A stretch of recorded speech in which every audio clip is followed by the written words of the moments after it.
As flores ainda estavam frescas nas mesas quando ela ouviu o riso debochado vindo do microfone no palco. Todos os olhares se voltaram para a jovem de uniforme simples que apenas ajeitava os talheres da mesa dos padrinhos. Você acha mesmo que pode circular entre nós? Isso aqui não é rodízio de faxina, minha filha. A voz ecoou no salão luxuoso como uma bofetada pública. O homem de terno azul marinho, com um sorriso cínico nos lábios, era o próprio noivo, Caio Vilela, herdeiro de uma rede de hotéis. A faxineira, Ana Clara, ficou imóvel por um segundo. O salão emudecido. A vergonha queimava como brasa viva em seu rosto. Mas nem ela, nem os convidados sabiam que aquilo que Caio acabara de fazer era o começo de sua queda. Porque Ana Clara guardava um segredo, um que Caio conhecia bem, mas fingia que nunca existiu, convencido de que ela não teria coragem de mostrar ao mundo. Imaginava que Ana recuaria, que se encolheria diante da pressão. Jamais pensou que ela teria a ousadia de revelar tudo, bem ali, no meio da festa, diante de todos. E foi essa coragem que mudou o destino. A verdade não podia mais ser enterrada. O que parecia o fim da dignidade dela se tornaria a reviravolta mais inesperada daquela cerimônia.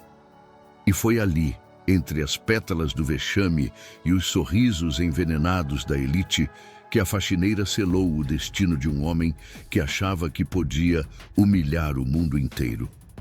Ana Clara acordava todos os dias às 5 da manhã no bairro Sítio Matias, periferia de Feira de Santana. Seu despertador era o canto desafinado dos galos do vizinho e o ronco suave da mãe, Dona Teresa, que já enfrentava as dores do joelho há anos. Aos 28 anos, Ana era faxineira em um dos bufês mais sofisticados da cidade, o Vila da Alcântara, onde políticos, empresários e herdeiros de famílias tradicionais disputavam datas para casamentos milionários. Apesar da rotina exaustiva, ela mantinha o bom humor. No ônibus lotado, dividia um pacote de biscoito com a amiga Joelma, copeira no mesmo local. Pensa que é fácil manter aqueles talheres brilhando como se nunca tivessem sido usados?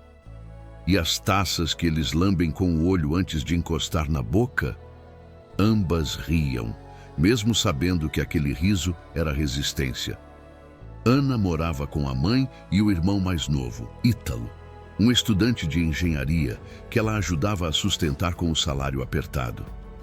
Cada centavo era calculado com precisão cirúrgica. Ela jamais se queixava. Era o tipo de mulher que carregava o mundo com um sorriso cansado, mas sincero.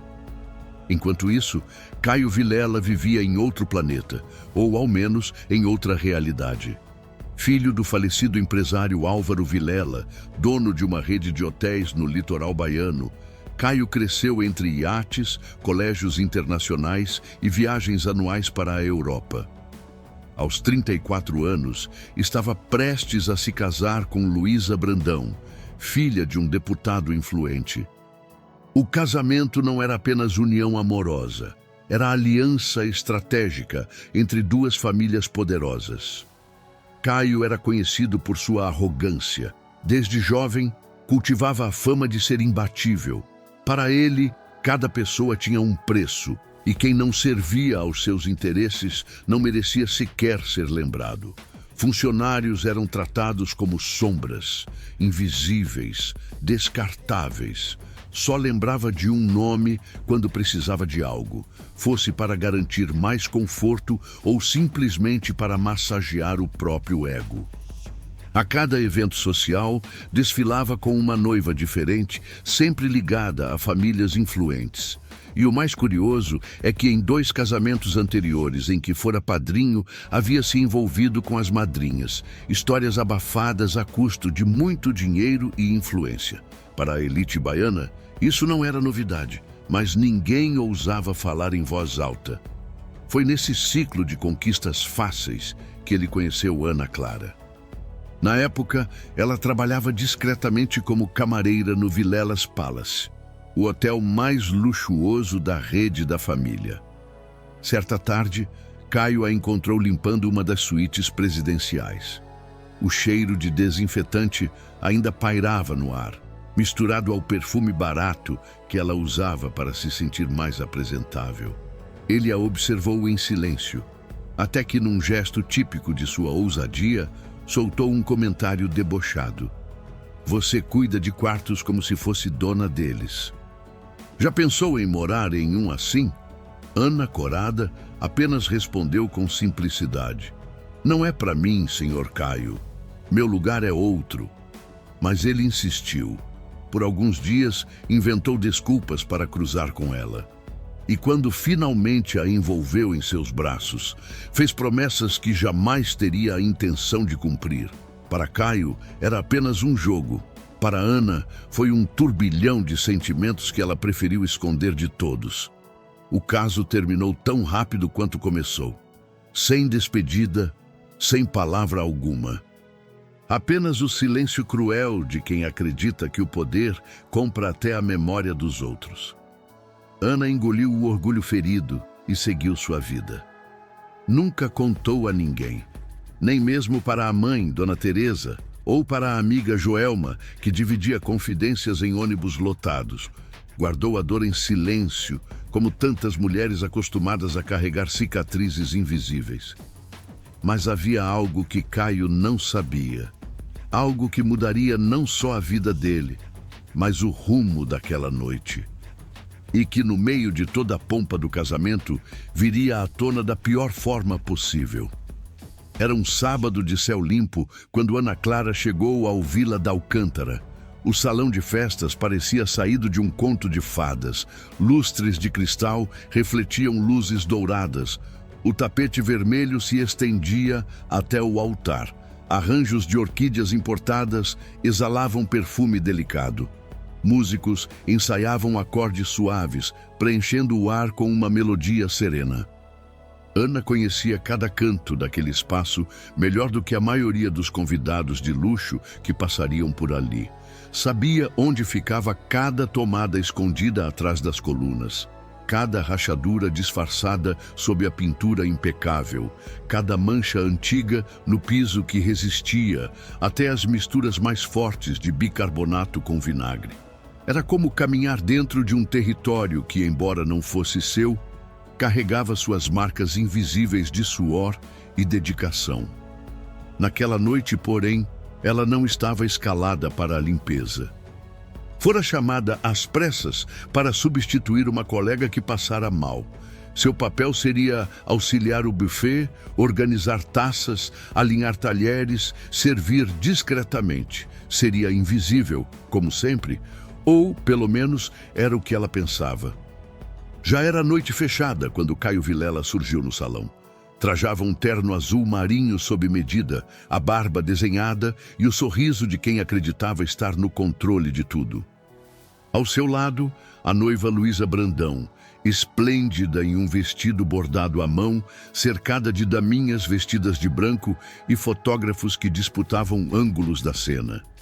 O evento era mais do que um casamento. Era um espetáculo político-social. Cada detalhe fora milimetricamente calculado. Do champanhe francês, servido na entrada, ao cardápio elaborado por um chefe importado de São Paulo. Até a posição das mesas seguia a hierarquia silenciosa dos ricos e poderosos da região. Ana, entre bandejas e taças de cristal bacará, fazia o que sempre fez. Passava despercebida. Pelo menos até que o destino a colocasse diante da mesa principal. Por ironia, ou talvez providência, ela foi escalada para arrumar justamente o lugar dos noivos. Com delicadeza, ajustava os talheres de prata e alinhava cada taça com perfeição. Era como se quisesse compensar no trabalho toda a dor que ainda latejava em seu peito. Mas nesse instante a voz de Caio ecoou pelo microfone, carregada de arrogância e desdém. Já meio alterado pelos drinks antes da cerimônia, ele anotou e decidiu se divertir. Olha só, até a faxineira resolveu se meter entre os padrinhos. Está achando que vai sair em alguma foto? O salão, tomado por centenas de convidados, silenciou em choque. Risos contidos espalharam-se entre os convidados. Alguns tentaram disfarçar olhando para os pratos, outros balançaram a cabeça em reprovação silenciosa, mas ninguém teve coragem de intervir. Alguns olhares, carregados de pena, se voltaram para Ana. Pena que, para ela, doía quase tanto quanto a humilhação. Ana congelou. O garfo escorregou de sua mão e caiu com um tilintar metálico, ecoando pelo salão como um tiro em meio ao silêncio. O som metálico pareceu atravessar os corredores, chamando a atenção de quem ainda não tinha reparado na cena. Seu rosto corou, os olhos se encheram de lágrimas quentes que ela se recusava a deixar cair. "Desculpa, Sr. Caio, eu só estou ajeitando a mesa", murmurou com voz trêmula, quase engolindo as palavras. Caio inclinou o microfone para perto da boca e, sorrindo com crueldade, disparou. "Ajeita, mas ajeita rápido. Esse tipo de presença mancha o brilho da festa." O salão inteiro silenciou. O som da música parou. Era como se todos segurassem o fôlego, aguardando a próxima humilhação. Até mesmo as crianças cessaram os risos inocentes. Joelma, a copeira e amiga de Ana, se aproximou discretamente, tentando tirá-la dali. "Vem comigo, amiga. Deixa esse povo para lá. Não vale a pena." Mas Ana não se moveu. Seus pés estavam firmes, como raízes cravadas no chão. Ela não fugiria, não daquela vez. Mesmo ferida, manteve a cabeça erguida. Por fora, silêncio. Por dentro, um vulcão prestes a romper.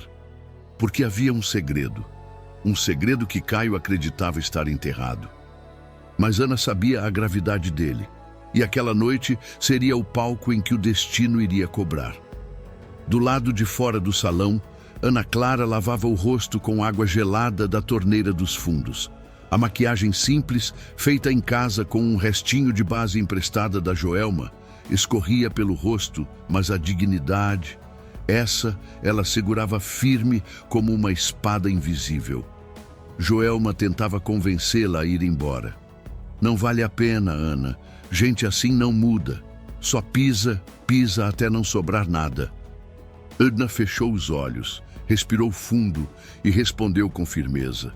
"Eu sei, mas hoje não vou sair calada. Hoje é diferente." A amiga a olhou assustada, quase implorando para que ela não enfrentasse aquilo.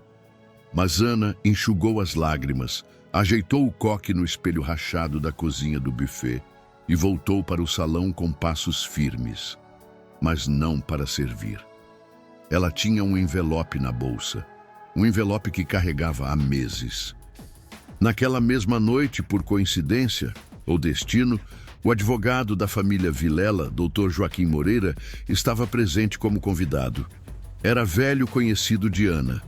Ela se lembrava bem do dia em que o procurou, desesperada, com um exame de DNA na mão e lágrimas nos olhos.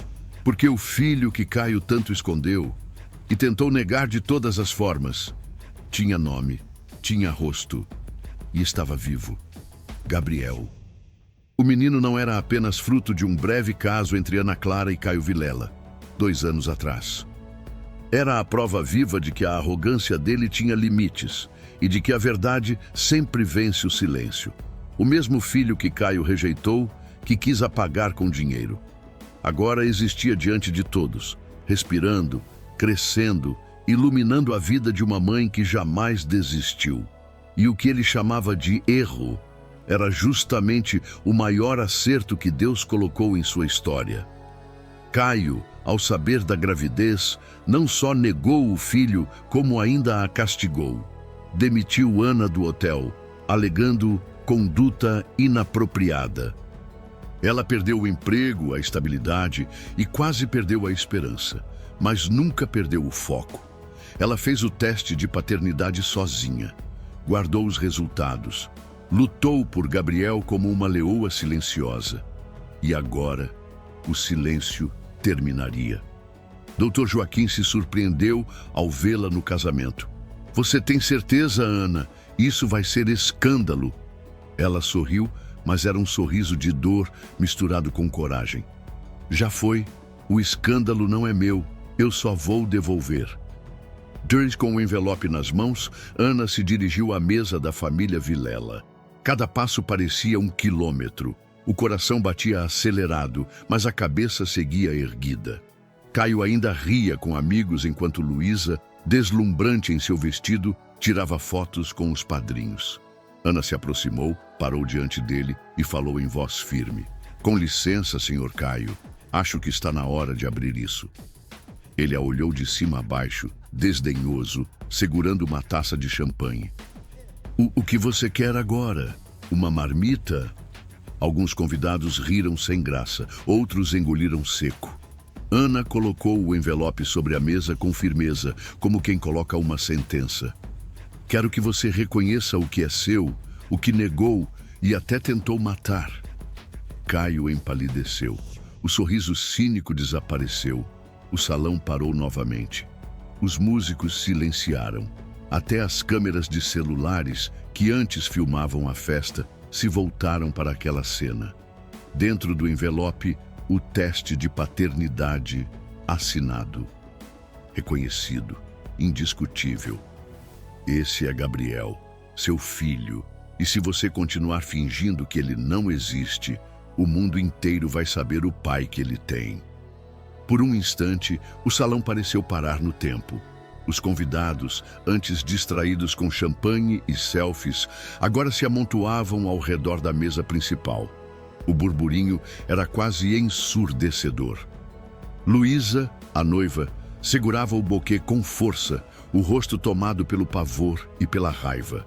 Doutor, Joaquim pegou o envelope, abriu com cautela e leu o conteúdo diante de todos. Caio, é a sua assinatura aqui. Você autorizou esse exame. Está aqui a confirmação da paternidade, sem margem de erro. A cor desapareceu do rosto de Caio. Ele tentou disfarçar. Isso é montagem. Essa mulher está querendo aparecer. Mas Dr. Joaquim o cortou com firmeza, levantando o documento para que todos vissem. Não ouse me desmentir em público, Caio. Eu mesmo protocolei esses papéis. Você sabia. Apenas fugiu da responsabilidade. O sussurro virou burburinho.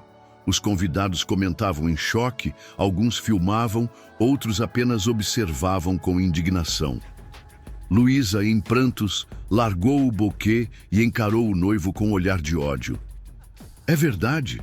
Você tem um filho e o escondeu de mim? Caio gaguejou, desesperado. Foi só uma vez, Luísa. Ela se aproveitou. Essa mulher não vale nada. Ana, de pé, calma, olhou diretamente nos olhos dele. Não é sobre mim, Caio. Nunca foi. É sobre o filho que você tentou apagar do mundo. Mas ele está aqui, vivo, forte. E eu nunca mais vou deixar que o tratem como se não existisse. Alguns convidados baixaram os olhos constrangidos. Outros filmavam em choque, sem acreditar que aquilo estava realmente acontecendo diante deles. Luísa afastou-se com o rosto pálido. As mãos tremiam. Os lábios borrados de batom repetiam uma pergunta muda. Por quê? Com a voz embargada, quase gritando, ela desabafou. Você não me disse nada e ainda me fez convidar essa mulher para o casamento? Isso é loucura. O salão inteiro ouviu o som do anel caindo sobre a mesa de vidro. Um tilintar que selava o fim de uma aliança construída mais por conveniência do que por amor. Luísa caminhou até a saída com a cabeça erguida.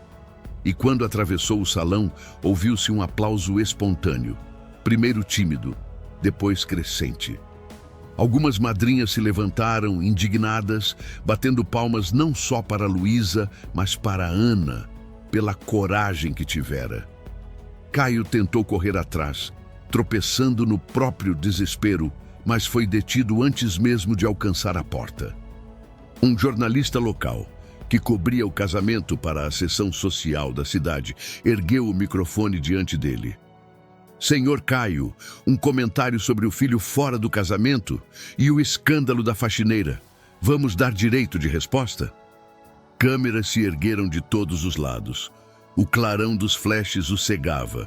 Os murmúrios se transformavam em vozes indignadas. A partir dali, nada mais pôde ser contido. Horas depois, o nome Caio Vilela dominava as redes sociais.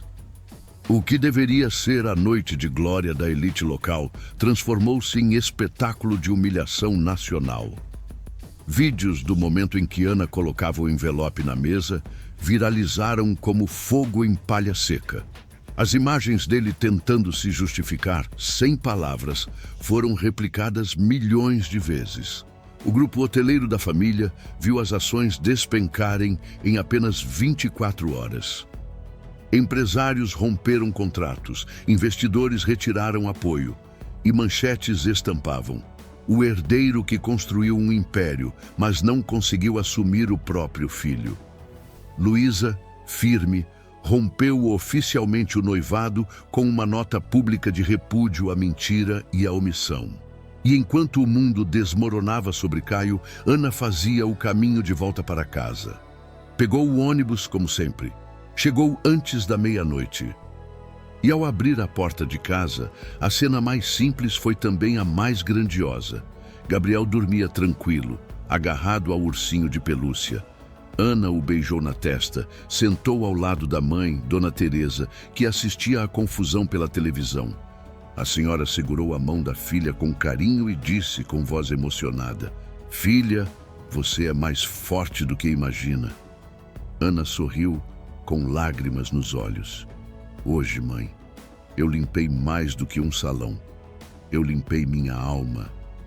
2 semanas depois, Feira de Santana ainda murmurava a mesma história. Era como se o tempo tivesse parado desde aquela noite. Nas feiras, nas barbearias, nos salões de beleza, a pergunta era sempre a mesma: "Você viu o vídeo da faxineira?" "Menina, o noivo ficou branco igual cera." Ela foi muito digna, não gritou, não se rebaixou. Ana Clara tornou-se símbolo de resistência sem jamais pedir por isso. Jamais buscou fama. Recusou entrevistas, ignorou convites para aparecer em programas sensacionalistas. Preferiu cuidar de Gabriel, costurar o uniforme da escola com linha reforçada e voltar, aos poucos, à sua rotina. Mas o destino ainda reservava um último acerto. Naquela manhã, uma carta oficial chegou em mãos. Dentro, a notificação judicial. O juiz determinara o reconhecimento legal da paternidade. Mais do que isso, Caio Vilela fora condenado a pagar pensão, plano de saúde e incluir Gabriel em seu testamento como herdeiro legítimo. Ana chorou, mas não de raiva. Chorou de alívio. Gabriel nunca dependeria da bondade de um pai ausente. Ele teria o que lhe era de direito e uma mãe forte como escudo. Na mesma semana, Caio pediu exoneração da diretoria do grupo hoteleiro, alegando motivos pessoais. Sua imagem pública estava arruinada. O orgulho o mantinha calado, mas o peso das próprias ações cobrava seu preço dia após dia. Certa tarde, ele apareceu na porta da casa simples onde Ana vivia. Barba por fazer, olhos fundos, roupas discretas. Bateu na porta sem saber se teria coragem de ouvir a resposta. "Quero ver meu filho." Ana hesitou. Não por medo, mas por sabedoria.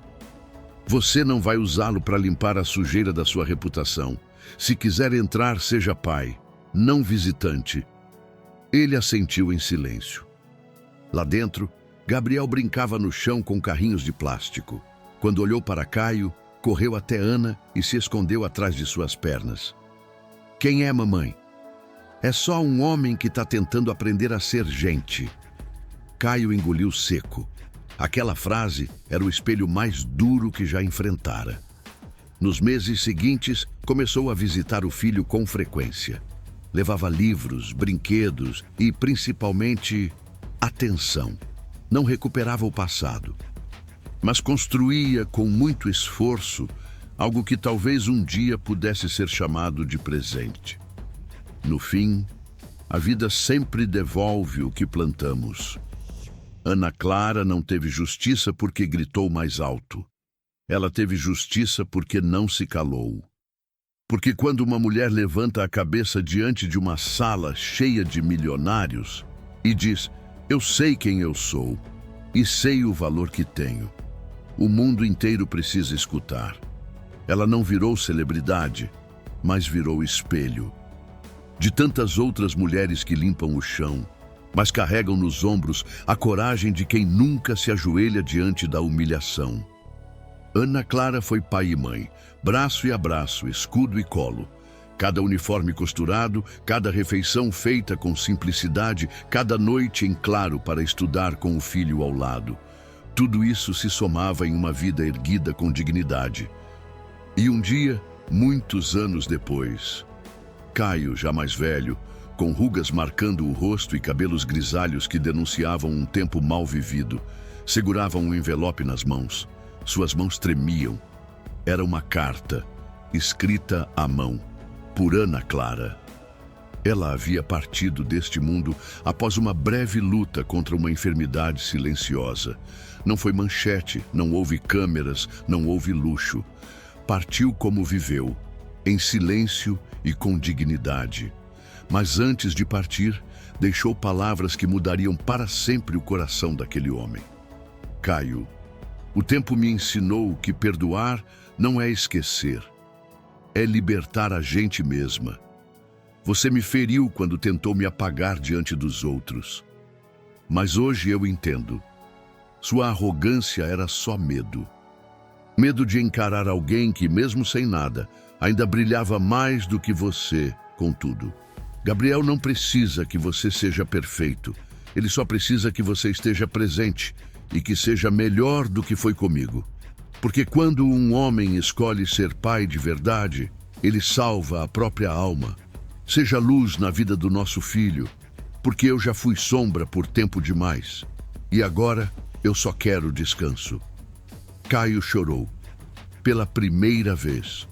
Não por vergonha, nem por ego ferido, mas por arrependimento verdadeiro, porque ele se lembrou do dia em que covardemente colocou um envelope com dinheiro sobre a mesa e disse: "Você não precisa passar por isso, dá para resolver isso em silêncio."